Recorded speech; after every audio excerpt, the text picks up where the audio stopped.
ભરૂચ પોલીસે સાયબર ક્રાઇમના ગુનાનો ભેદ ઉકેલ્યો। ઝારખંડના જામતારામાંથી 24 વર્ષીય રાજેશ મંડલની ધરપકડ। દેશના અલગ અલગ વિસ્તારમાં 2018થી લોકોને નિશાન બનાવી લાખો રૂપિયાની છેતરપિંડી કરી। ભાવનગર શહેરમાં બોર તળાવમાંથી મળ્યો આધેડનો મૃતદેહ। ફાયરની ટીમે 55 વર્ષીય દિલીપ રાહાણી નામના વ્યક્તિને મૃતદેહ બહાર કાઢ્યો। મૃતદેહને પોસ્ટમોર્ટમ માટે હોસ્પિટલ ખસેડાયો। सूरतમાં બીઆરટીએસ બસ સ્ટેશનમાંથી બેટરીની ચોરી કરનારા સકંજામાં પોલીસે યુવતી સહિત બેની ધરપકડ કરી।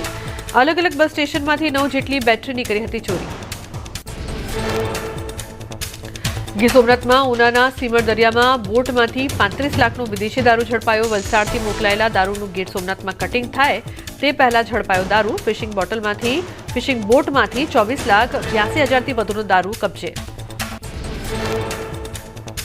દ્વારકાના મીઠાપુર વિસ્તારમાં મહાકાલ ગેંગનો પર્દાફાશ। મુખ્ય સૂત્રધાર સહિત કુલ 7 સભ્યો ઝડપાયા। નાણાં ઉઘરાણી, ધમકી અને હિંસા કરતા હતા આરોપીઓ। પોલીસે ગુપ્ત માહિતી પરથી ઓપરેશન સફળ બનાવ્યું।